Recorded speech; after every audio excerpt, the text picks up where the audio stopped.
그들은 원하지 않더라. 미일 중론은 원하지 않다. 아시죠? 미일 중론은 한반도의 통일을 원하지 않습니다. 그들의 국익은 남과 북의 분단이 유지되어지는 분단 체제의 현상 유지 전략이 그들에게 국익입니다.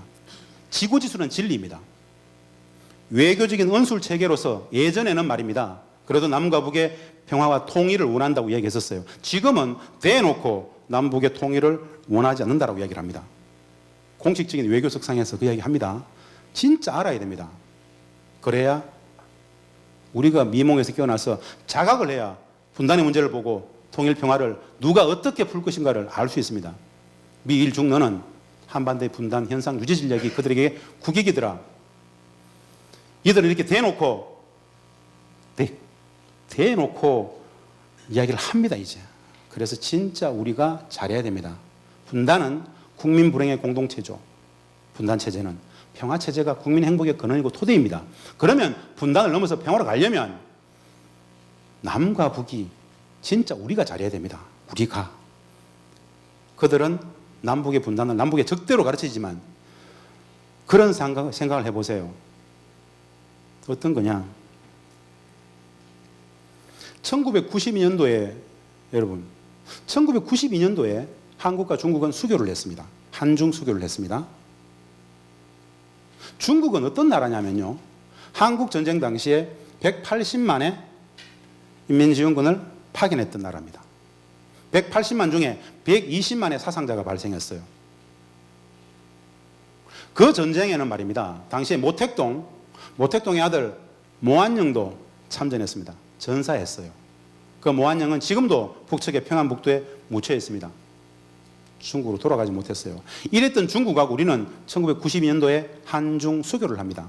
정상적인 관계를 가지고 지금 우리 한국의 미국과 일본에 대한 대외 무역 규모보다 더 합친 것보다도 더 많죠. 압도적인 관계죠. 정상적인 관계잖아요. 그리고 한러 수교도 했어요. 한러. 하다못해 말입니다. 저희들은 하물며 우리를 36년간 식민 지배했던 그 일제와 말입니다. 그네들의 단 한마디의 사과, 유감 표명도 없이 어느 엄청난 힘에 밀려서 모든 대학생들이, 전 국민들이 그렇게 한일 수교를 반대했음에도 불구하고 엄청난 힘에 떠밀려서 우리는 한일 수교도 합니다. 한마디 사과도 없이. 그게 가능했어요. 한일 수교도 하고 한중, 한러 다 하는데 왜 남과 북은 정상적인 관계를 못 가질까요? 이게 남북의 분단일까요? 아니면 그것을 강제하고 있는 국제정책 패권의 질서가 엄혹한 걸까요? 분단의 본질과 기본 속성을 제대로 항상 볼 수 있어야 됩니다. 이거 넘어가겠습니다. 분단의 속성, 부정, 불신, 정오, 반목과 질시, 비난과 폄하, 적대와 대립, 폭력과 전쟁의 담론을 국가주의적 관점에서 범사회적으로 온 국민들한테 매일같이 가르칩니다.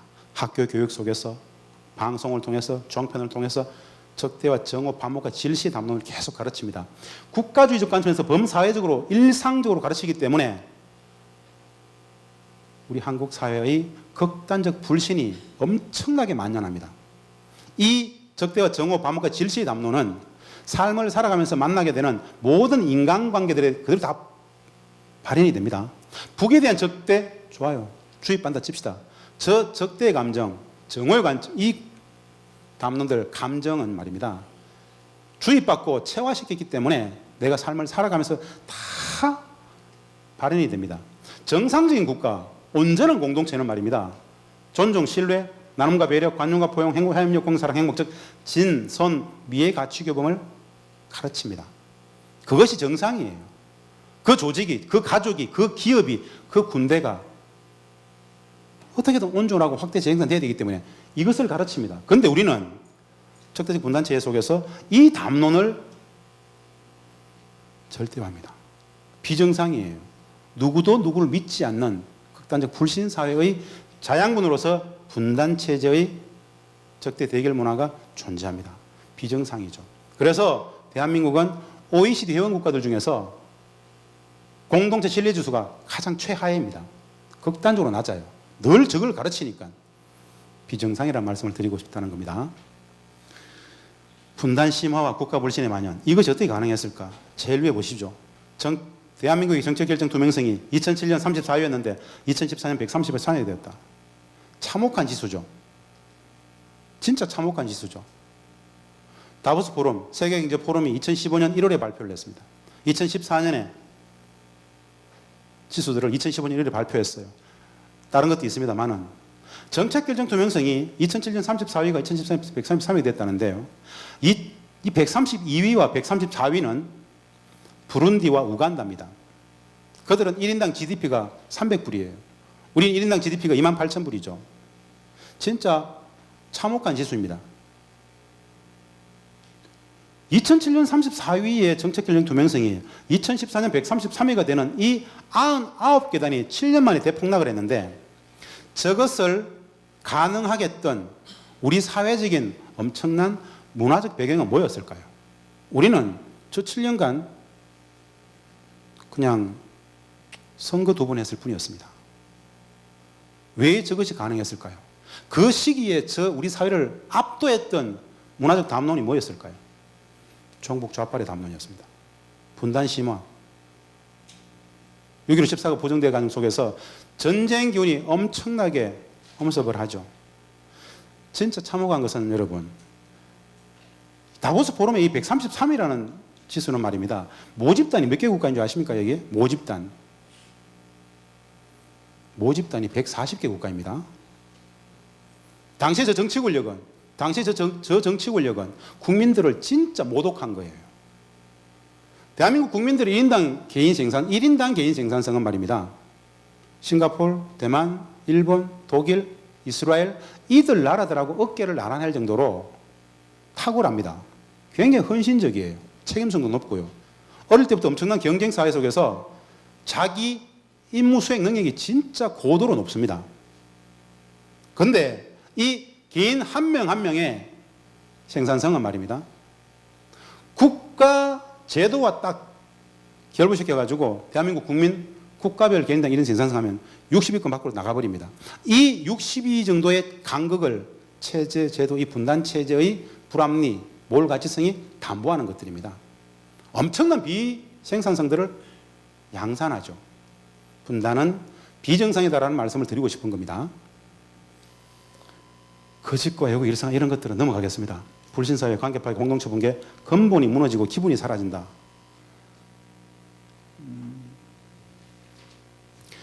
분단을 제가 3시간짜리 2주 강의한다 그랬죠. 이렇게 10분 만에 정리를 했는데요. 진짜 마음이 무겁죠. 안 가르치니까 제가 굉장히 한번 문제제기 차원에서 해보는 겁니다. 알아야 되니까. 우리의 삶을 절대적으로 규정하고 있는 분단이라는 것이 저렇더라. 저 분단을 넘어서 평화로 가려면, 통일로 가려면 어떻게 해야 될까? 통일에 대한 개념에 대해서 말씀을 드리겠습니다. 자, 1990년도 학력고사 때 문제가 나왔었던 건데요. 여러분, 대한민국에는 말입니다. 민족 공동체 통일 방안이라는 국가의 공식 통일 방안이 있습니다. 대부분의 국민들은 모릅니다. 지금도 통일부 홈페이지에 가보면 초기 화면에서 통일정책 상단 바를 원클릭하면 뜹니다. 민족 공동체 통일 방안이라고. 대한민국의 공식 통일 방안인 민족 공동체 통일 방안은 1989년 노태우 정부 당시에 발표가 됐습니다. 국회에서 공포를 했습니다. 국민들은 모른다라는 게 중요하죠. 전국적인 공청회를 통해서 만들어서 국회에서 공포까지 했어요.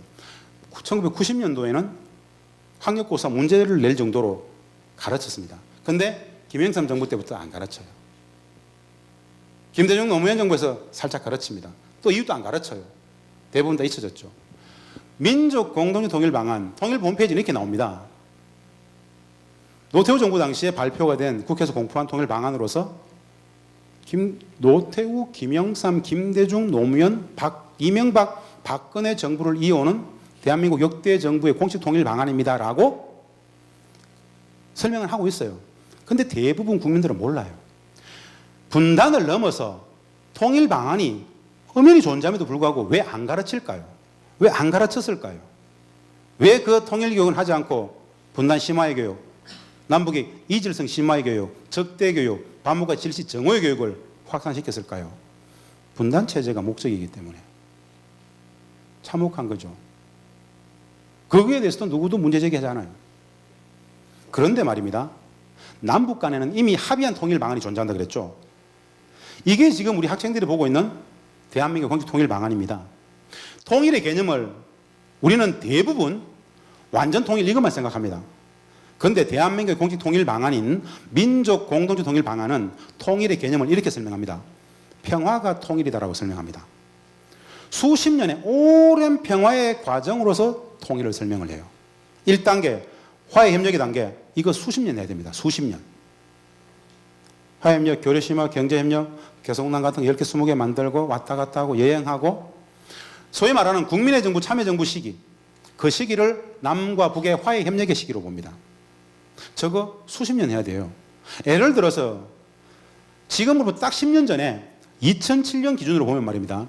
2007년 당시에 한 해 동안 대한민국 국민들 중에 북측을 다녀왔던 사람이 50만 명입니다. 상징적으로 봤을 때 그래요.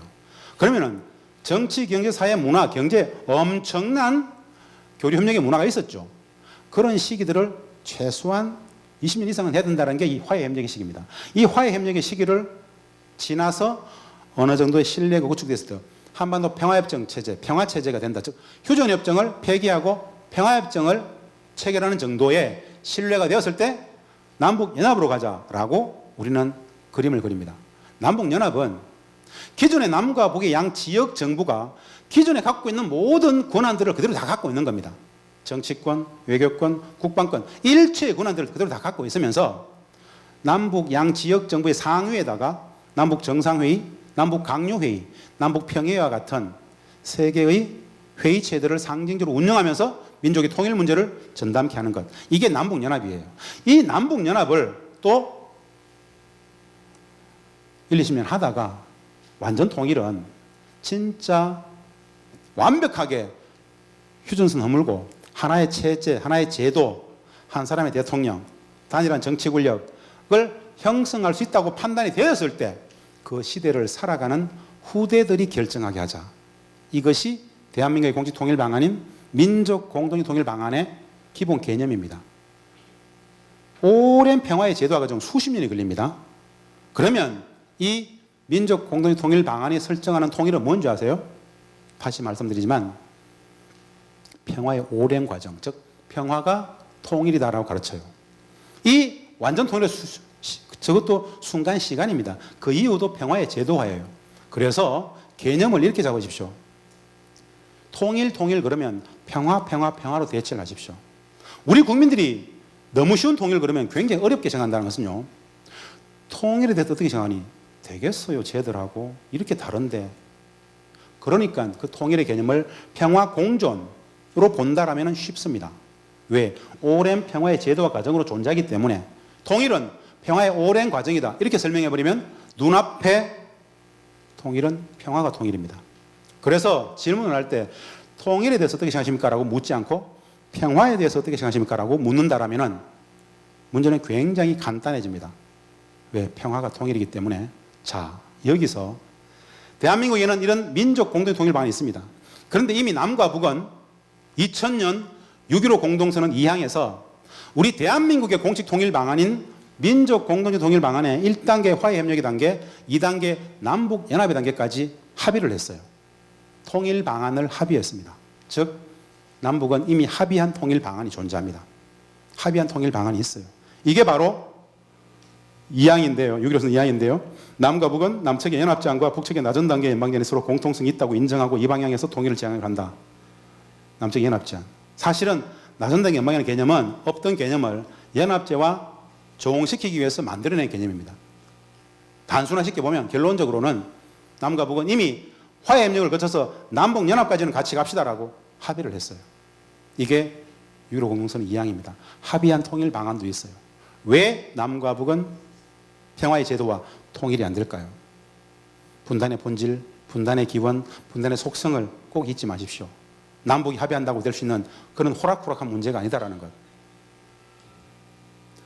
상호 존중이면 됩니다. 이 오랜 과정에 다른 거 다 필요 없습니다. 상호 존중의 마음이면 됩니다. 이 대한민국 공식 통일 방안인 민족 공동 통일 방안 안에 여러분 이 안에 통일 비용론을 상정할까요? 그런 건 없습니다.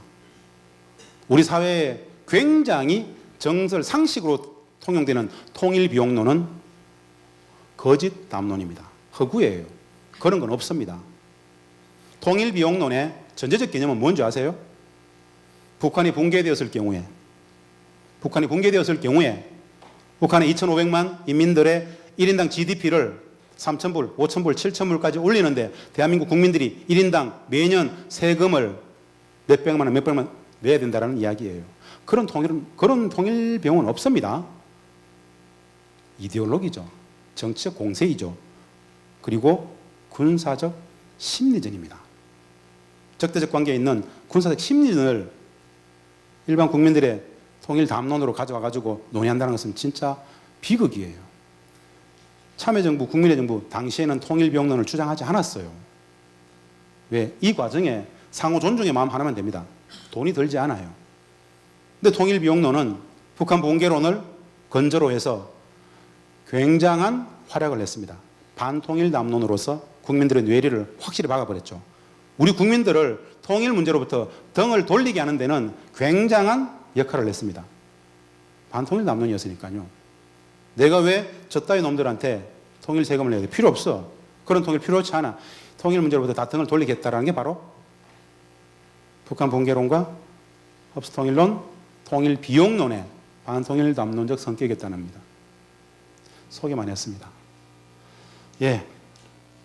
평화와 통일에 대해 상호 존중, 바른 북한 이건 건데요. 이건 넘어가겠습니다. 평화 없이는 대한민국 섬나라다는 이야기 이런 것도 아실 거고요. 상호 존중하지 않으면 우리 섬나라는 거 말씀을 드립니다. 분단은 땅만 가는 게 아니죠. 사실은 사람도 가족도 공동체도 진짜 서글픈 건 민족의 정신사를 다 갈랐다는 거, 왜곡했다는 거. 왜 분단은 통일운동은 왜 독립운동인가? 일제 식민사관들이 여전히 유효하지 않습니까? 민족사관을 한 번도 성립시켜보지 못하지 않습니까?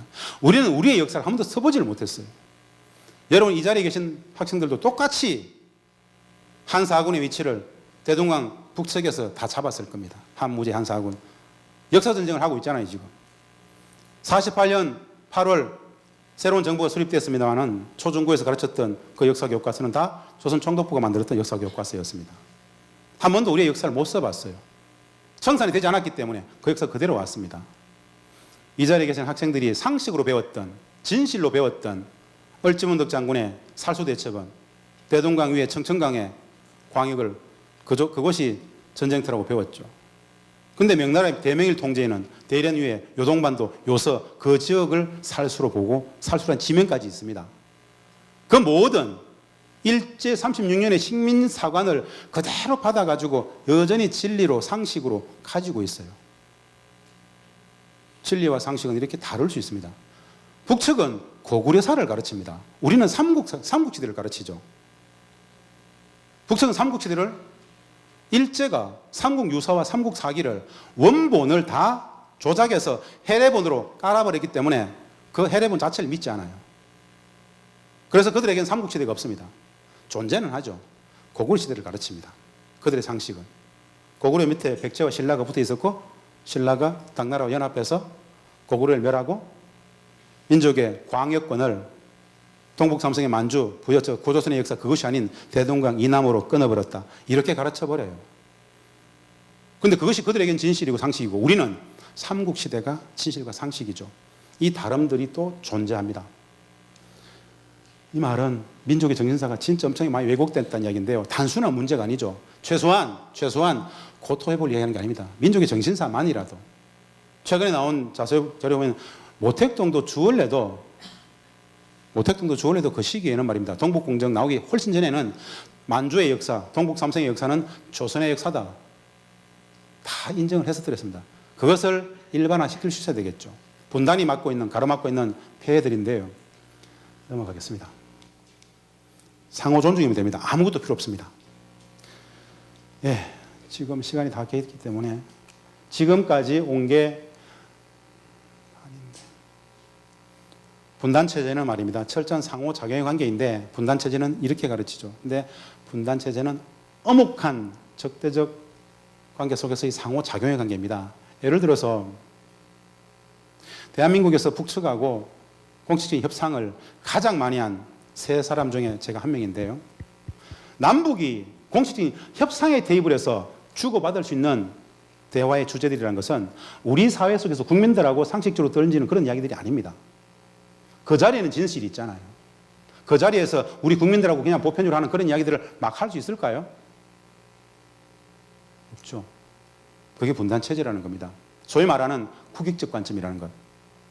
불편한 진실들이 적지 않다라는 말씀을 드리는 겁니다. 총체적 북한 문제 북맹, 제가 말씀드렸습니다. 북한은 구조적 문제 체제적 외경이더라. 북한은 과학인가 정치인가. 북한의 보도 언론은 없다. 여러분들 혹시 얼마 전에 유행했던 그 영화 있죠?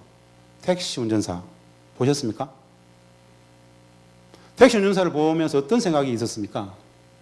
공감이 될지 모르겠는데 저는 고향이 대구입니다. 지금도 제 고향 대구에 가면은 광주 민주운동이 아닙니다. 광주 폭동이에요.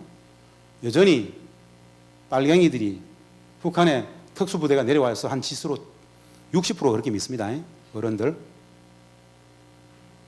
광주 사태, 광주 폭동이 광주 민주운동이 되기까지 몇 년이 걸린 줄 아십니까? 수십 년이 걸렸어요. 그 단순한 진리가 국민 상식이 되기까지 아직도 제 고향에는 광주 폭동으로 이해를 합니다. 누가 그렇게 만들었을까요? 세월호 아이들 당시에 나왔을 때 기레기라는 말이 있었죠. 기자 쓰레기. 진실 보도를 하지 않는 기레기라는 말이 있었지 않습니까? 북한 문제는 어떨 것 같습니까? 70년 분단 체제는 북한 문제에 대해서 다 기레기로 만들어버렸어요. 그것이 진실은 중요하지 않습니다. 그냥 분단 체제 심화가 중요하죠. 북에 대한 무지, 단순하게 우리가 북한의 정부 예산 규모를 알까요? 경제구조, 산업구조, 이거 모릅니다. 몰라요. 저 정도는 알 것 같죠? 몰라요. 왜? 북측은 발표하지 않기 때문에. 사회주의 경제다, 고도의 집단주의 체제다, 그것을 압도하는 그들은 군사국가입니다. 여전히 전 세계 유일 군사적 패권 국가인 미국과의 전쟁을 여전히 스스로는 쉬지 못한다 그래요. 미국과의 전쟁을 쉬지 못하고 있는 과정 속에서 그들은 군사국가로 갔어요. 군사국가 하지 않으면 바로 맞는다고 생각했던 모양이에요. 그래서 군사국가이기 때문에 여한의 어떠한 내용도 발표하면 미국에게는 군사정보가 될 수 있기 때문에 발표하지 않아요. 아무것도 발표하지 않아요. 그래서 그들이 발표하지 않으면 우리가 잘 몰라요, 사실은.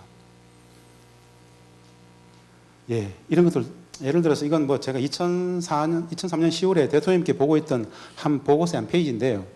대통령께서 대통령 지시로 김정일 국방위원장의 가계에 대해서 보고를 하라고 했는데 와이프 이름조차도 전 틀리게 보고했어요. 제가 보고한 거긴 하지만 제가 통일부나 국정원이나 유관정보부처 북한 관련 정보들 다 모아가지고 회의해가지고 만들어서 보고했던 내용입니다. 2003년 10월 보고인데 김정일 국방위원장의 아내 고용희라는 사람을 고영희로 보고했어요. 김정남, 김설송, 김정철, 김정은, 김여정이라고 3남 인여가 있죠. 당시에 제가 보고했을 때는 대한민국의 정보는 김정운, 김애정으로 보고했었습니다. 뭐 이름에 한자씩 틀렸죠. 이 이름 한자 틀리는 게 중요한 걸까요? 아니면 그 정도도 모른다는 게 문제일까요? 아이들 이름조차 몰라요. 다 감청을 하기 때문에 모르는 거죠. 그럼 그걸 모르면 북한의 군사 체계를 어떻게 할까요? 이런 무지가 재앙을 야기할 수 있습니다. 헐벗고 굶주린 허접한 그런 미몽에서 깨어나야 됩니다. 그렇지 않죠. 우리는 적대적 관점에서, 대립적 관점에서, 비교적 관점에서 막 봅니다. 진짜 심한 건 이런 겁니다. 우리 기준의 관점. 여러분, 남과 북은 말입니다. 체제와 제도가 달라요. 체제와 제도가 다르기 때문에 생활 양식, 가치 규범, 진선미의 기준, 사고방식 이런 것들이 어떻게 다를 수 있는지에 대해서는 생각을 안 해보셨을 겁니다. 노동의 개념이 다르다 그랬죠. 우리는 임금과 가치가 되는 개념, 그들은 노동을 돈으로 사고 팔지 않죠. 오히려 사람의 노동을 돈으로 환산하는 행위를 저열하게 봐요. 이 기본은 지금도 유용합니다. 국가의 개념이 서로 다릅니다. 똑같은 국가 정부, 그들에게 국가는 뭐죠? 그들의 국가는 프롤레타리아 독재가 진선미예요. 그게 PT 독재가 국가예요.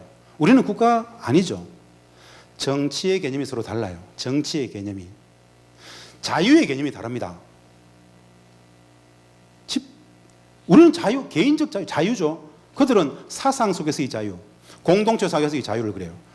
자유는 자유지 말이야. 무슨 공동체 속에서, 집단 속의 자유를 이야기해요. 어렵죠. 이 개념이 다르다는 말씀을 하는 겁니다. 여러 많은 개념들이 서로 달라요. 그래서 체제와 제도가 다르다는 것은 여러 많은 것이 다를 수 있음을 이야기하는 겁니다. 그래서 어떤 일이 발생하느냐?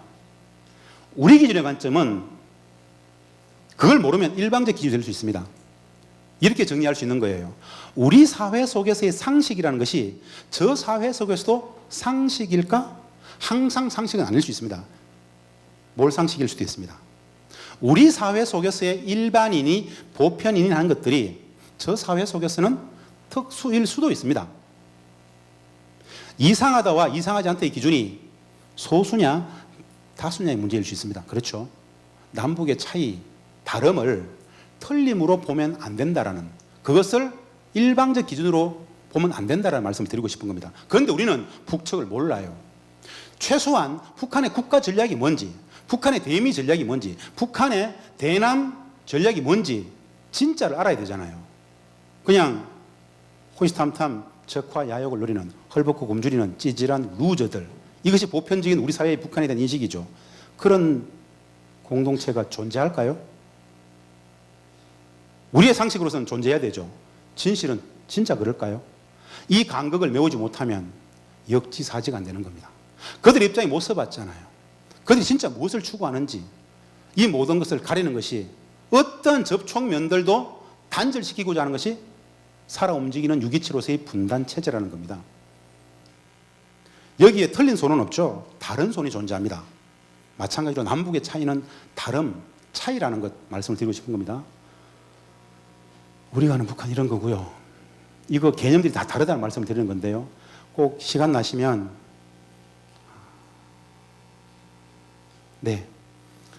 사진 보고 끝내겠습니다. 자, 이제 사진 보고 끝낼 텐데요. 북한의 엄청난 경제사회적 변화를 볼 수 있어야 됩니다. 분단체제는 정치, 군사적 대립과 핵, 미사일만 계속 보여줍니다. 엄혹한 전쟁 위기를 계속 이야기하고 있습니다. 팁을 드리면 전쟁은 없습니다.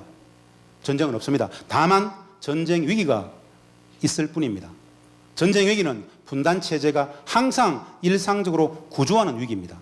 분단체제의 근본 모순은 전쟁 모순이에요. 전쟁은 없습니다. 다만 전쟁 위기만 존재할 뿐입니다. 그것이 분단체제가 작동하는 목적이니까요. 북측은 사실은 이 정치 군사적 위기 이면에 배후에 엄청난 경제개혁을 하고 있습니다. 2011년부터 전면화시켰어요. 이 변화들 속에서 북한의 경제가 간단치 않다는 것도 아셔야 됩니다. 여러분들은 자유롭잖아요. 구글에서 북한 여행 같은 거 한번 쳐보십시오. 2011년부터 북측이 여행을 열었지 않습니까? 다음에는 네이버 말고 말입니다. 구글에서 북한 여행 쳐가지고 전 세계 모든 나라 사람들이 우리 말고 다 가잖아요.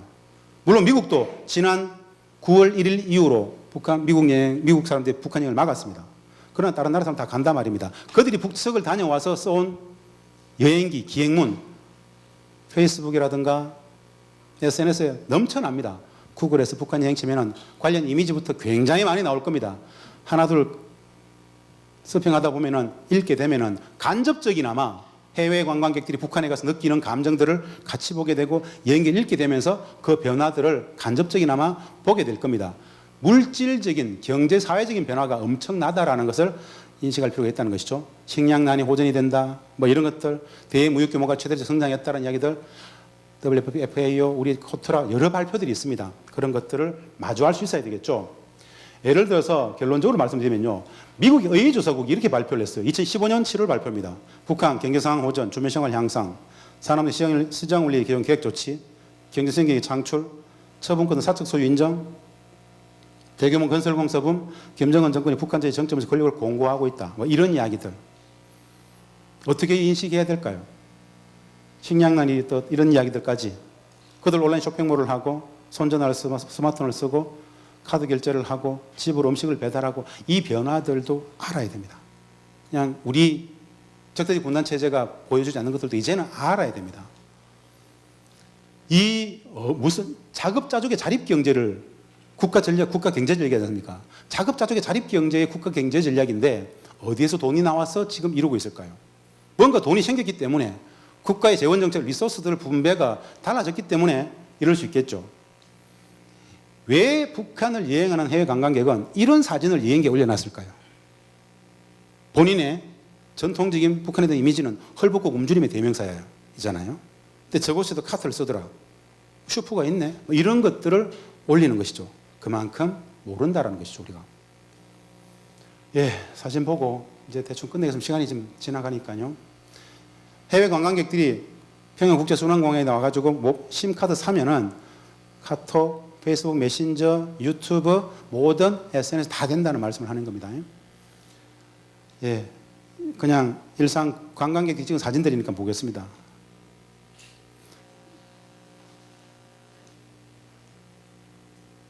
(2015년 7월) 달에 평양의 공원에 가족의 모습을 아시프레스 중국 기자회가 찍었습니다. 폴더형 투지폰과 카메라를 들고 있고 캠코더를 들고 있죠. 우리가 보편적으로 생각하는 북측 애들 이렇진 않죠. 우리의 이미지 속에는 북측 애들은 그냥 헐벗고 굶주림 굉장히 그런 걸로 봅니다만은 뭘까요? 우리가 보편적으로 생각하는 북한 애들은 이런 애 정도는 북한 애로 볼 수 있습니다. 아저씨도 북한 사람 같죠? 이 두 사람을 제외한 이들, 우리가 적대적 분단체제 속에서 가려지고 있는 뭔가가 있다는 것이죠. 그런 것조차도 볼 수 있어야 된다는 말씀을 드리는 겁니다. 이거 9월 달에 유치원의 모습입니다. 12년 의무교육자고 있습니다. 그들은 9월 학기고요. 그들은 만 나이를 씁니다. 만 나이. 특이한 건 12년 의무교육자인데 유치원이 2년제입니다. 높은 반 유치원부터. 우리 나이로 치면 6살입니다. 7살입니다. 그리고 소학교 5년. 소학교 5년 같은 경우에 한 선생님 밑에서 한 선생님, 한 담임선생님 밑에서 한 반 아이들하고 5년을 같이 생활합니다. 마찬가지로 중학교, 고등중학교 6년제 거기에서 한 담임선생님 밑에서 한 반 아이들하고 같이 생활을 합니다. 네. 5월달 페이스북에 올라온 모습입니다. 뭐 이렇게 이건 고등중학교 학생들 같아요. 저런 사진 찍고 뭐 이렇게 뭐 비슷하죠. 물질적 조건이 우리와 차이가 많이 납니다. 그러나 삶을 살아가는 모습은 특별히 다른 게 없겠죠. 예, 관광객 찍은 사진들이니까 보고 끝내겠습니다. 대동강 맥주 축전인데요. 대동강 맥주는 맛있습니다. 제가 개성공단 4년 있으면서 말입니다. 매주 금요일 토요일 날 나올 때마다 저는 제 차를 가지고 다녔어요. 제 트렁크에 대동강 맥주 보통 서너 박스는 항상 싣고 있었습니다. 가지고 나와서 이게 한 병에 1,000원이면 돼요. 한 달러. 60병을 사오면 6만 원이면 되지 않습니까? 나와가지고 주변 분들한테 5병씩, 3병씩 주면 진짜 좋아합니다. 4년간 얼마나 많이 풀었겠어요. 그거 드신 분들은 다 똑같이 저한테 이야기했어요. 야, 진짜 맛있다고. 임상적으로 성립이 된 거니까 맛있는 겁니다. 기회가 되시면 드셔보십시오, 나중에. 대동강 맥주는 7가지 종류가 있는데요. 대동강 맥주 말고도 흑맥주는 7번이고요. 평양맥주, 용성맥주, 봉화맥주 많습니다. 금강맥주. 예, 이거 뭐 이게 이제 북한 경제, 사회주의 경제를 기본 알아야 되는 건데 이 사회주의 경제 기본 안다는 건 진짜 어려운데 이거 파는 걸까요? 국가가 공급하는 걸까요? 기본 국가가 공급하는 겁니다. 저 경제라는 것은 상품 공급권으로 다 유지되는 겁니다. 예, 똑같지만 이게 다릅니다. 우리하고 이게 다릅니다. 호주의 모 교수가 7년 만에 갔는데 택시 매주면 호주 수도 캔버라보다 많은 것 같더라. 뭐 이런 이야기를 합니다. 뭐 진짜 멋진 여행을 원한다면 이것보다 좋은 게 없을 것이다. 선입견들은 산선정악 났다. 무서운 나라, 매우 개방적이고 친절했다. 진짜 제가 동의되는 구절이 그들은 매우 개방적이고 친절했다. 저겁니다. 우리는 북측이 굉장히 폐쇄, 고립, 은둔 이렇게 설명해요. 진짜 북측 사람들은 개방적입니다. 진짜 개방적입니다. 우리의 이미지가 폐쇄적일 뿐인 거예요. 예. 아침 운동하는 사람들이고요. 평양국제마라톤 대회 이거는 일본 사람인데요. 이것도 관광 상품입니다. 무슨 돈이 생겼기 때문에 이걸 짓고 있겠죠. 어디에서 돈이 생겼을까요? 왜 저 돈이 저렇게 투입이 될 수 있을까요? 이 도시는 어디일까요, 학생들? 북측에서 가장 먼저 에너지난을 극복하고 2011년부터 국가적 관점에서 국가적 차원에서 국제급 관광 특구로 지금 밀고 있는 도시입니다. 원산입니다. 원산. 지금까지 도시를 봐줬습니다. 마지막 4장의 사진은 북중 국경지대 중국 측에서 압록강, 두만강 강 건너 북측을 찍은 사진들 보겠습니다. 2015년 7월달 양강도 해산이면 압록강 상류쯤 됩니다. 압록강 상류에서 북측을 보고 찍은 망원렌즈로 땡긴 사진들입니다. 그냥 시골의 장터하고 비슷하겠죠. 이 사진을 땡겨보니까 가족들끼리 카드 치는 모습인데요. 북측은 참고로 화투를 치지 않습니다. 외색이라고 해서 화투 치지 않고 카드는 놀이 문화로서 굉장히 많이 합니다. 그리고 북측에도 복권 제도가 있습니다. 복권 같은 거 합니다. 학생들, 어린 소학교 학생들 식목 행사하고 도시락 먹고 집에 가는 모습이고, 이거는 무산이면 두만강 상류 정도 되겠습니다. 강 건너 추석 성명열인데요. 북측에서는 주로 추석 날 차례를 집에서 지내지 않고 성묘를 산에서 주로 합니다. 예. 자, 이제 끝났습니다. 읽어야 되는데요. 제가 진짜 빠르게 했습니다. 분단은 관념과 허구입니다. 통일과 평화가 진리입니다. 통일은 평화죠. 평화가 통일입니다. 평화는 한 푼의 돈도 들지 않습니다. 상호 존중의 정신 안 하면 됩니다. 결국 통일은 상호 존중으로 시작되고 상호 존중으로 완성됩니다. 그 과정은 남과 북의 무궁번영하는 우리가 한 번도 경험하지 못했던 상상할 수 없는 길이 될 것입니다.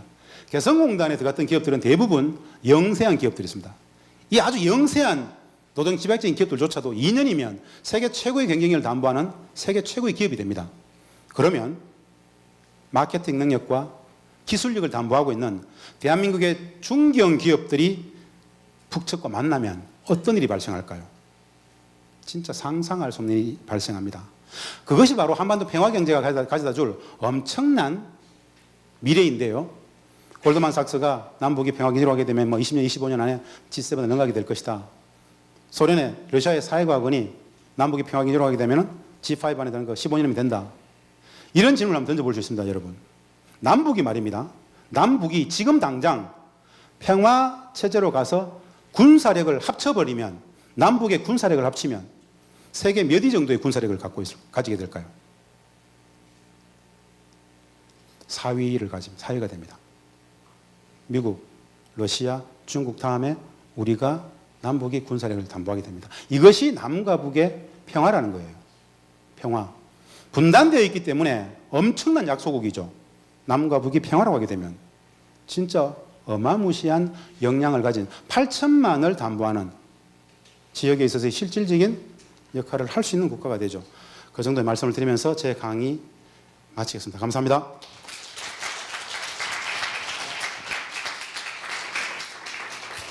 시간이 10분이 지났는데요.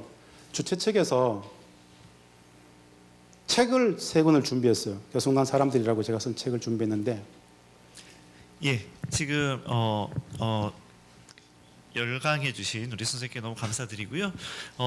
우리 간단하게 3분만 질문을 받고 그분들께는 특별히 미리 준비한 선생님 사인이 들어간 책을 나눠드리도록 하겠습니다. 네. 예, 그러면은 질문 받겠습니다. 첫 번째 질문 예 부탁드리겠습니다. 예.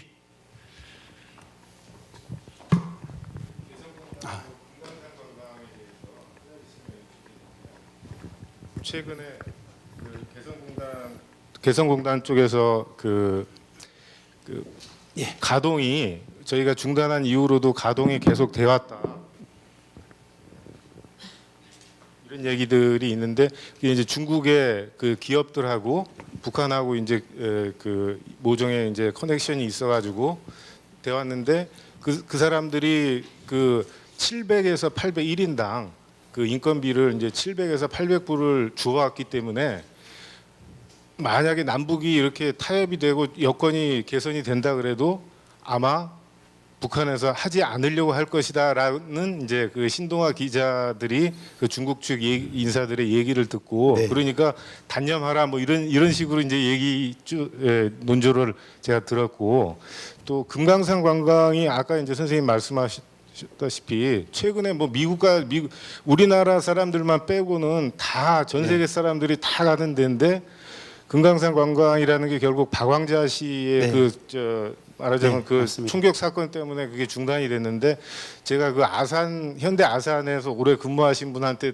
개인적으로 아시는 분한테 들었더니 북한 군인들도 고성에 가는 우리 금강산 관광객 음주 운전 때문에 몇 명이 막 죽고 그랬는데 북한에서 그냥 그거 보험 처리하고 말라고 해서 이제 그런 걸로 문제 삼지 말라고 이제 했다는 사실은 저도 사실 신문을 꽤나 보는 사람인데 그 얘기를 처음 들었거든요. 그래서 네. 그런 얘기들을 오픈시켜서 박광자 사건이 무슨 절대 무슨 그런 악의 어떤 그런 그 시발이 돼가지고 했다는 게 아니다. 네. 우발적인 그런 그 정황에 대한 얘기들은 뭐 네. 굉장히 다 누구나 들으면은 아 그거는 정말 우발적인 거다.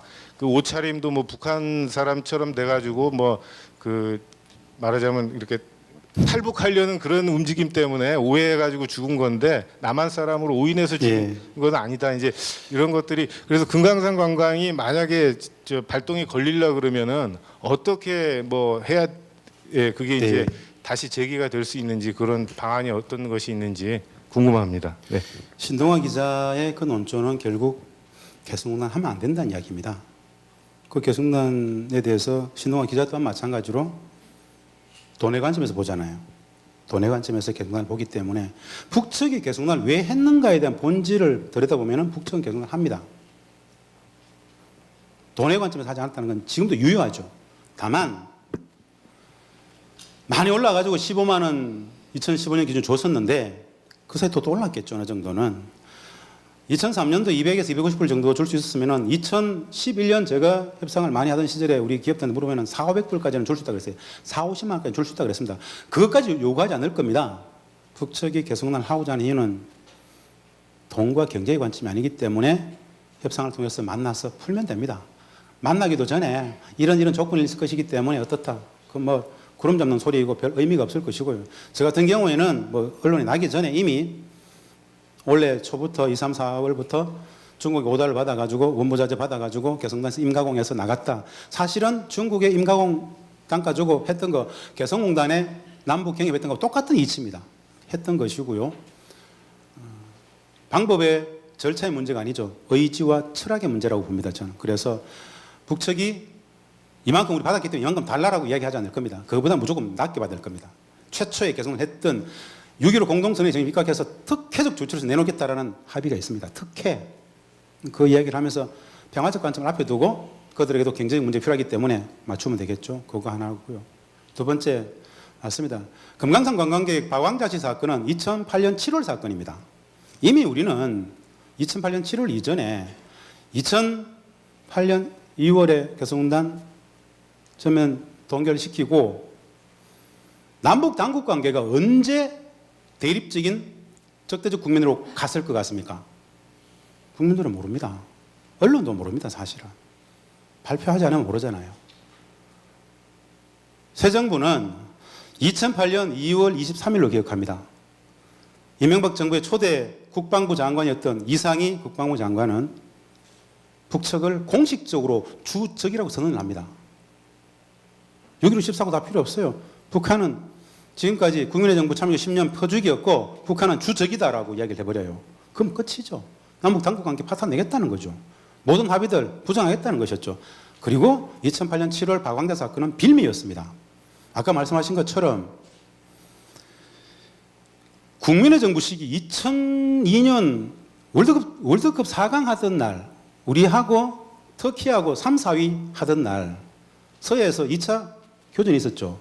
그 많은 엄혹한 남과 북의 여러 군인들이 사상자가 발생했음에도 불구하고 우발적인 충돌에 의해서 그렇게 죽었음에도 불구하고 닿지 않고 다시 지혜를 모아서 화해협력 기지로 가고 했지 않습니까?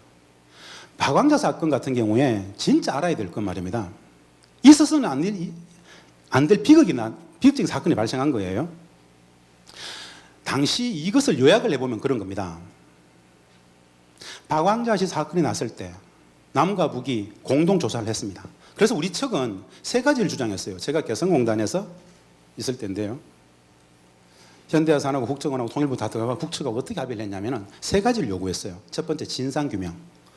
그리고 재발 방지 약속, 사과. 세 가지였습니다. 진상규명은 남북이 합의해서 다 됐어요. 이러 해가지고 새벽 4시 반에 나가가지고 미명 속에서 군사 작전구에 들어갔고 어떻게 했는지 하여튼 뭐 설악했는데 뛰었고 하여튼 우발적으로 정말 이거 있어도 안 될 일이 났다. 그래서 맞았다. 누군가는 뭐 왜 갔을까? 뭐 이렇게 다 필요 없고 있어도 안 될 일이 발생했지 않습니까? 사건의 진상은 규명이 됐어요. 두 번째, 유감 표명. 그래서 금강산 지구 북측 사령관이 유감 표명을 하고 재발 방지를 약속을 해요. 이명박 정부가 적절치 않다. 금강산 지구 총 전체를 책임지는 사령관이 그러지만 우리는 인정하지 않는다. 더 고위급에서 그걸 해야 금강산 관광 재개할 수 있다고 이야기했었어요. 1년간 그렇게 열지 않죠. 현정은 회장이 직접 북측을 찾아가지고 김정일 국방위원장을 만납니다. 가서 도무지 우리가 힘들게 됐으니까 국방위원장께서 진짜 도와달라. 남측 새 정부에서는 금강산 지구사령관에 너무 낮다 그러니까 책임 있는 위치에 있는 사람이 재발 방지와 유감 표명을 좀 해달라. 그러면 재개한다고 하지 않느냐. 그래서 김정일 국방위원장이 진짜 고심 끝에 내가 유감 표명하고 내가 재발 방지를 약속한다라고 이야기를 해요. 그래서 그걸 가지고 와서 남측 정부에 이제 다 됐다고 생각하고 그래서 금강산 관광 재개하자고 넣어요. 받아왔잖아요. 청와대가 그렇게 얘기를 해요. 이거는 김정일 국방위원장이 한 건 맞는데 정부 대 정부로서 우리 정부한테 준 게 아니고 개인인 당신한테 준 거 아이가. 우리는 공식적으로 정부 대 정부로서 바꾸식 때려야 됐어요. 그리고 또 한창 공전이 있습니다. 여기까지가 당시에 언론에 알려진 사실입니다. 여기까지가. 그럼 그 이후에 어떤 일이 있었을까요? 국민들은 아무도 모르고 언론도 아무도 모르는 북측이 남측의 당국자를 개성으로 부릅니다. 북측 불러요. 문서로 보장을 해줍니다. 다. 우리는 어떻게 했을까요? 재발 방지, 유감, 그 문서로 직접 당국을 줬어요. 우리는 어떻게 했을까요? 그냥 쌩 깠어요. 그러면 안 되죠. 그냥 그것은 빌미였습니다. 금강산 닫아야 되기 때문에 분단 체제 재개되니까는 금강산 관광을 하면 안 되기 때문에 빌미로서 그랬던 것이고 모든 조건을 북측이 하겠다고 문서로 보장을 했음에도 불구하고 그냥 쌩 까고 아무런 답변도 하지 않고 그냥 지금까지 온 거예요. 그러면서 퍼주기 담론으로 계속 갖고 있는 것이고 미국도 마찬가지로 돈줄 달러 박사의 관점 속에서 자국의 국민은 지난 9월 1일 이전까지 마음껏 북측을 여행했지 않습니까? 그러나 우리 국민들의 금강산 관광은 절대 안 된다고 얘기했지 않습니까? 미국 국민들이 미국 북측에 가서 쓰는 여러 많은 돈들은 달러 박스가 아니고 우리 국민들이 쓰는 건 달러 박스입니까? 그건 웃기는 이야기죠. 중요한 건 남북은 안 된다는 겁니다. 한중, 한일, 할로 다 되지만 남북의 분단 체제가 허물어질 수 있는 여지들은 절대 있을 수 없다는 것이죠. 새 정부가 들어왔을 때 미국의 하원 대표단, 미 국무부 차관보 일관된 이야기가 뭡니까? 남북관계 정상화는 한미동맹의 관점에서 신중히 처리해야 된다. 아예 대화의 틀 자체를 부정하죠. 지금은 전쟁의 프레임에 딱 가둬놓고 대화 말도 못 끊는 상황을 만들어버렸죠. 이미 전쟁의 위기의 프레임에 갇혀있죠. 이것이 분단 체제가 유지되어지는 비기들이죠. 네, 그 정도 얘기를 책 가져가셔야 될 것 같은데 두 글이 남았습니다. 이거 예, 그 시간 많이 지났는데 그러면은 두 분 더 짧게 한번 질문을 받도록 네. 하겠습니다. 예, 저 아까부터 손 드셨던 예.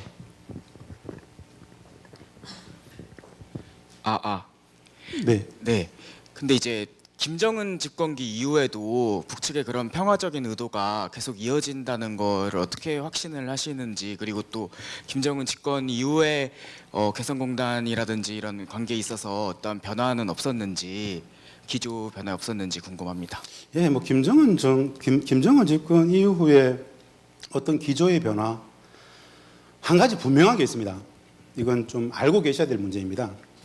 북은 핵을 왜 가지려고 할까요? 북은 미사일을 왜 쏠까요? 북은 왜 미사일을 쏘는가? 왜 핵을 가지려고 하는가? 핵은 전쟁일까요? 안보일까요? 평화일까요? 근본적인 물음을 가져봐야 됩니다. 그냥 미사일 올릴 때마다 새끼들 또 도발했네, 나쁜 새끼들. 이거는 초등학생도 하는 이야기입니다.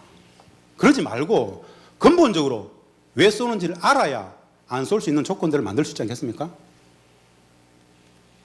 북은 핵을 왜 가지려고 할까요? 전 세계적인 군사적 패권을 가지고 있는 미국 1000기, 1200기, 아니 8000기, 10,000개, 12000기 뭐 핵 미사일 다 갖고 있는데 왜 굳이 가지려고 할까요?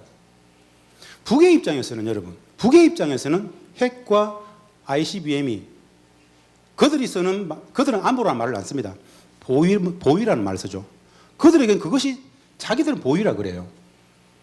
자국의 자주국방이라 그래요. 자주국방. 자, 여기서 말입니다. 야, 필요 없어. 니들은 나쁜 놈들이잖아. 니들이 무슨 자주국방이 있고 무슨 보위가 있어. 필요 없어. 라고 하면은 부정하면 되는 것이고요. 그래, 쟤들도 안보가 필요하겠지. 쟤네들도 자주국방이 필요하겠지. 라고 본다라면은 고개를 끄덕게 되는 문제인데요. 어떨 것 같습니까? 군사적으로는 최소 20기에서 약 60기 정도가 있지 않겠는가? 군사적으로 봤을 때. 정치적으로는 핵 보유국 인정하지 않죠. 여러 참 왜곡된 담론이 하나 있습니다. 쏘기만 하면은 핵 보유국가로서의 지위를 뭐 가지고 협상력을 높이기 위해서 이렇게 얘기를 하는데 그건 좀 가당찮은 이야기예요. 핵 보유국가라는 것은 핵 보유국가로서 누군가한테 인정받고 문제가 아닙니다. 핵을 가지게 된다고 해서 유엔이 뭐 돈을 줍니까? 그런 거 아니에요. 핵 보유국가라는 것은 군사적으로 공격받지 않는다는 이야기입니다. 핵을 가진 나라를 누가 때릴 수 있겠습니까? 이미 게임 끝이라는 이야기죠. 북측은 왜 시위할까요, 저거? 수소폭탄을 시위하고 대륙간 탄도미사일 화성 12, 14를 막 올리고 왜 그럴까요? 돈이 나만 압니까? 그들은 왜 미사일을 쏘는가에 대해서 진짜 고민해봐야 되지 않겠어요? 그거 쏘면 그냥 우리가 도발했다 그러는데 왜 도발했을까요, 그러면? 왜 도발했을까요? 자, 호시탐탐 적화 야욕에 정말 호전적인 놈들이죠. 그 정도 갖고 있으면 왜 실전에 쓰지 않을까요? 실전에 쓰게 되면 자기들도 맞아가지고 죽죠. 그래서 안 쓰죠. 그 정도의 합리적인 판단을 할 수 있는 애들이란 말이죠. 그러면 왜 미사일 시위를 할까요? 진짜 불편한 진실에 이제 맞닥뜨려야 되는 겁니다. 북은 미국에 대해서 이렇게 얘기를 합니다. 이제 자, 한 가지 전제가 있어요. 북한은 1991년 남북이 유엔에 동시가입하고 난 이후에 단 한 해도 빠짐없이 북한 대표는 유엔 총회에서 항상 똑같은 기조연설을 했습니다. 유엔 총회 연설. 그들은 한반도를 조선반도로 그럽니다.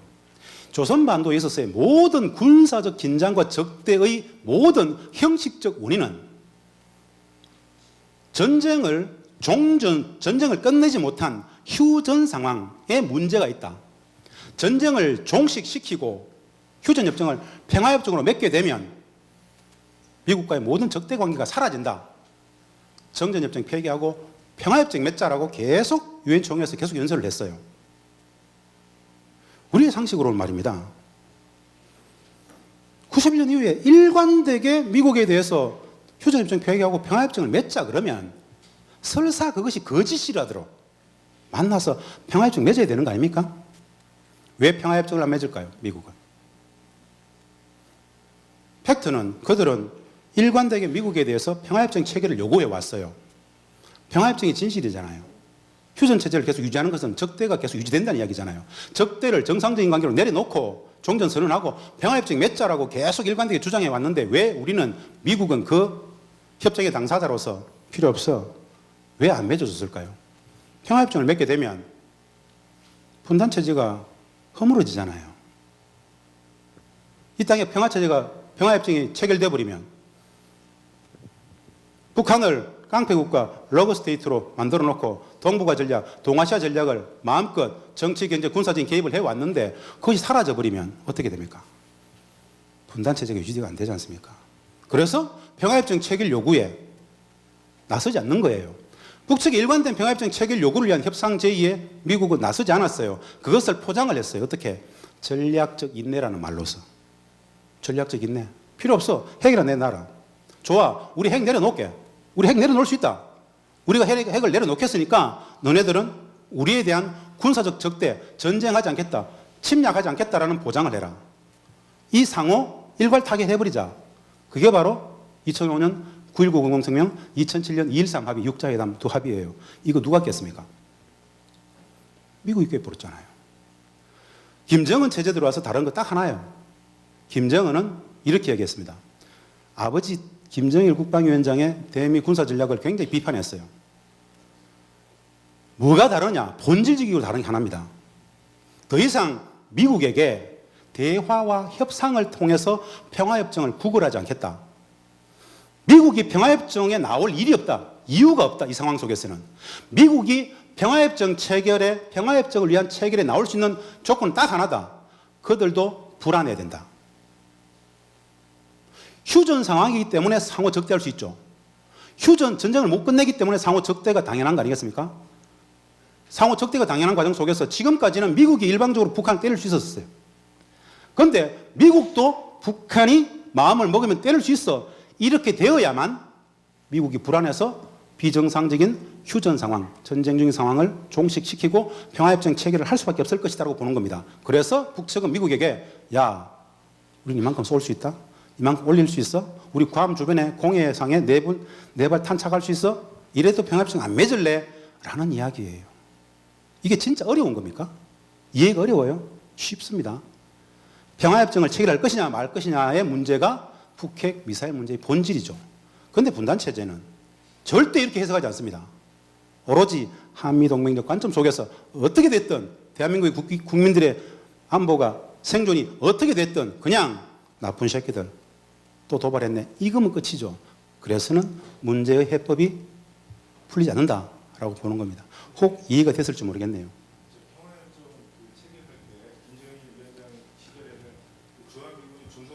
맞습니다. 이 평화협정 체결 문제와 관련해서 가장 최대의 아킬레스건은 미국 입장에서 딱 하나였어요. 좋아. 그러면은 평화협정을 체결하게 되면은 실질적으로 미국 입장에서는 동북아 전략, 동아시아 전략의 물리적인 강제장치였던 주한미군 문제가 아킬레스건이죠. 이거 우리 주한미군을 주둔할 수 있게 해주면 우리 평화협정 체결을 할 수 있다라고 합의를 했어요. 누구하고? 클린턴하고. 그것이 바로 2000년 10월에 북미 공동 커뮤니케입니다. 공동 커뮤니케. 당시에 울브라이트 미 국무장관이 평양을 방문하고 북측의 조명록 차수, 지금은 죽었습니다. 차수가 워싱턴을 방문해서 클린턴을 만나가지고 이걸 상호 합의했어요. 그래서 평화협정 체결을 하기로 합의합니다. 그런데 2000년 12월 대선에서 엘 고어가 낙선하고 부시가 등장해요. 부시가 등장해서 다시 이 2000년 10월 북미 공동 커뮤니케를 다시 부정해버려요. 당시에는 김정일 국방위원장 입장에서는 주한미군의 위상 성격을 북한을 주적으로 삼지 않으면 동북아 평화 유지군적 성격으로서 유엔 평화 유지군적 성격으로서 존재한다라면 우리 인정해 줄게 라는 상호 양의가 있었어요. 그래서 합의가 될 수 있었던 겁니다. 근데 그것조차도 부시가 등장해서 다 엎어버리고 다시 깡패 국가로 설정하면서 악의 축 이야기하면서 다시 적대로 몰아갔어요. 모든 게 또 물 건너가 버렸죠. 그래서 김정은 체제 들어와서 다른 게 딱 하나입니다. 아버지 때의 협상을 통해서 대화를 통해서 미국하고 평화협정을 체결하겠다. 그건 가설이 성립이 되지 않아요. 저들은 그 왜 나오겠습니까? 저들도 백척간도에 서봐야 몸이 달아서 나올 겁니다. 그래서 우리는 미국 본토를 때릴 수 있어야 돼요. 라고 하면서 핵, 수포, SLBM, ICBM을 가지고 자는 겁니다. 이게 불편한 진실이 아닙니다. 그러면 우리에게는 말입니다. 지혜가 필요합니다. 지혜. 대한민국 국익 중심의 외교, 대한민국 국익 중심의 국방. 그러면 우리 국민들의 절대적 조건의 하나는 평화이죠. 평화. 그렇다면 저것이 평화협정 체결을 강제하고 있는 수단이라면 미국에게도 이야기할 수 있어야 되죠. 전쟁만은 안 된다. No war. 이야기를 하면서 평화협정 체결하자. 평화협정 체결의 틀 속에서 북핵 문제를 같이 처리하자. 그렇게 가야 되죠. 계속 나쁜 놈만 이야기해서는 해답이 나오지 않죠. 그래서 조건 없는 대화가 필요하다라는 정도는 이야기를 드릴 수 있을 것 같아요. 이제 책 한 권 남았습니다. 예, 그러면은 마지막 질문 예. 하실 분 있으시면은 손 들어 주십시오. 예. 굉장히 예, 집에 가고 싶어도 손을 들어서 질문을 해 주시기 바랍니다. 무겁고 차가운 분위기죠. 뭐라도 좋습니다. 뭐라도 진짜 궁금한 거. 예.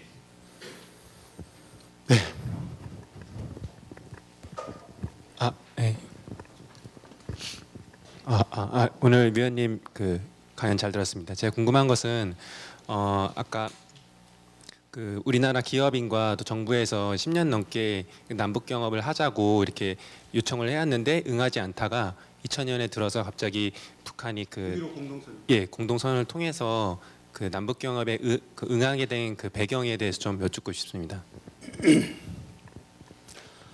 전통적으로 말입니다. 이게 이제 결국 본질을 말씀드리면 미국 문제입니다. 미국 문제. 북측이 판단하고 있는 미국 문제는 이 한반도 문제에 있어서 휴전협정의 당사자가 결국 우리가 아닌 미국이죠. 적대 관계의 본질도 미북, 북미 간의 문제로 봐요. 남북이 아무리 잘 지내봐야 미국이 엎어버리면 한미 동맹적 관점 속에서 따라가더라 이거죠. 전시작전 지휘권이라는 게 있죠. 군사적 적대가 만연하는데 그 전작권을 실제로 행사하고 있는 것은 미국이란 말입니다. 유사시에 대한 판단도 유사시가 되면 특전사, 수방사를 제외한 모든 군인들은 미국 대통령이 다 지휘를 한단 말입니다. 그래서 뭐 광주 당시에도 부대 이동에 대해서도 미국이 다 용인했기 때문에 다 맞는 말이란 말입니다. 이 상황 속에서 군사적 적대를 종식시키기 위해서는 남측 대한민국 정부하고 이야기해가지고 이게 실효성이 있겠나? 전시작전권의 문제, 한미동맹의 관계, 불평등한 한미동맹의 문제, 소파의 문제 이런저런 것들 때문에 북측은 근본적으로 미국과 이 문제를 타결하지 않으면 근본적으로 해소가 안 된다고 봐요. 그래서 소위 말하는 우리 사회 코리아 패싱, 통미봉남 이게 이제 나오는 이야기입니다. 사실은 코리아 패싱이다 통미봉남이라는 말은 북측이 쓰는 단어가 아닙니다. 우리 사회 속에서 우리 언론들이 쓰는 겁니다. 근데 아주 뭐 좀 슬픈 이야기죠. 본질적 문제가 그렇기 때문에. 자, 그런데 남북 경협을 통해서 개성난 같은 걸 통해서 평화의 제도화를 한번 가보자 했던 것은 분단 60년 만에 최초로 남북의 양 정상이 합의를 냈어요. 평화를 이렇게 만들어 가자. 통일 방안도 합의를 하고 5가에 엄청난 합의를 하죠. 그러면서 북측은 물리적 공단으로서 개성공단 같은 게 한 10개, 20개 정도 되면은 물리적으로 적대적 관계가 성립이 안 된다고 봤어요. 규모의 경제 때문에. 120 몇 개밖에 안 됐기 때문에 닫을 수 있는 것이죠. 역으로 생각하셔야 됩니다. 북측은 2003년에 착공해가지고 2004년, 5년, 6년, 7년 계속 했을 때 2007년 14선언 할 때도 마찬가지였습니다. 북측은 굉장한 불만이 있었어요. 우리 정부에 대해서. 한 가지였습니다. 최초에 개성난 합의할 때 속도가 이렇게 느리라고 늦어질 거라고 생각하지 않았다. 왜 국가적 관점에서 많은 기업들이 팍팍팍 못 들어오느냐. 국가가 나서가지고 많은 기업들을 보내주고 개성난 같은 거 2개, 3개를 빨리 만들어야 평화의 제도화가 물리적으로 강제되지 않겠느냐라고 김정일 국방위원장은 노무현 대통령한테 컴플레인을 합니다. 그러니까 노무현 대통령께서 뭐라고 했냐면은 시간이 걸릴 문제입니다. 신뢰가 쌓이면은 차근차근 될 겁니다. 이렇게 해가지고는 우리가 최초 6.15 공동선언에 지금 입각해서 평화의 제도화적 관점에서 개성난 하고자 했던 것이 많이 늦어지는데 빨리 해야 됩니다라고 이야기를 계속했던 게 사실이에요. 그건 정상회담 녹에 다 나와 있습니다. 북측은 진심으로 말씀을 드리면 평화의 제도화가 관건이죠. 이런 생각을 한번 해보세요. 북측은 말입니다. 국가 전략적 관점에서 모든 국가의 불행의 근원을 분단되어 있기 때문에라고 다 이야기를 합니다. 무조건. 그 비정상성이라고 이야기를 해요. 엄혹하게 그들이 그렇게 못 살 수밖에 없는 물리적 구조 자체가 분단체제 속에서 찾습니다. 어떻게든 평화로 가야만 희망이 있다고 봐요. 그러면 통일과 평화에 절박한 심정으로 달려듭니다. 다만 적대적 분단체제는 그것을 그렇게 설명하지 않죠. 그냥 모두 왜곡 해버리고 치워버립니다. 그래서 제가 말씀드렸지 않습니까? 지금 밖에 나가서 만약에 김일 국방위원장이 개성공단을 평화의 제도화를 위해서 하고자 했다, 돌 맞을 것이다. 이것이 진실과 상식의 엄청난 간극을 말씀을 드리는 겁니다. 그게 70년 분단체제 속에서 매일같이 양산되어지는 북한과 관련된 이미지들이에요. 그래서 분단체제는 비정상적이다라고 말씀을 드리는 겁니다. 하나하나. 그래서 말입니다. 사실 오늘 이 강연 속에서 우리 학생들은 엄청난 정신적 폭력을 받았을 거예요. 믿기 싫고 그냥 짜증나고 계속 이걸 들어야 되나 싶을 정도로. 근데 저는 개성공단에서 4년간 매일같이 토론하고 논쟁하고 싸우면서 정부에서 비서관 차관보를 했던 사람이 학자였던 사람이 매일같이 싸우면서 논쟁하면서 가질 수밖에 없었던 정신적 폭력이에요. 두려움이기도 하죠. 진실과 상식은 이렇게 간극이 있습니다. 분단체제입니다. 오늘 이 강의는 말입니다. 조금 다르게 생각할 수 있는 한 지점을 제가 소개한 것일 뿐입니다. 이것을 체화해서 가져가는 것들은 여러분들의 몫이에요. 그 정도로 그냥 오늘의 강의 2시간은 그 정도만으로도 충분합니다. 그 정도로 말씀을 드릴게요. 혹 다른 또 질문 있습니까? 진짜 무거운 분위기 속에서 강의들 들으시네요. 주제가 그렇죠. 즐겁게 생각하십시오. 저는 굉장히 낙관합니다. 전쟁은 없습니다. 진실의 힘은 진짜 큽니다. 고도화된 SNS 사회 속에서 파급되는 것은 시간 문제입니다. 이제 상식을 추구하는 정부가 등장했지 않습니까? 가리진 않을 거예요. 그 한미동맹의 프레임을 넘어서 우리 국민들에게 절대국익인 평화, 생존의 문제를 중심에 두고 사고할 겁니다. 시간이 걸리겠지만 점진적으로 하나하나 한 발 한 발 나가게 될 것입니다. 믿고 많은 마음들을 모았으면 좋겠습니다. 감사합니다.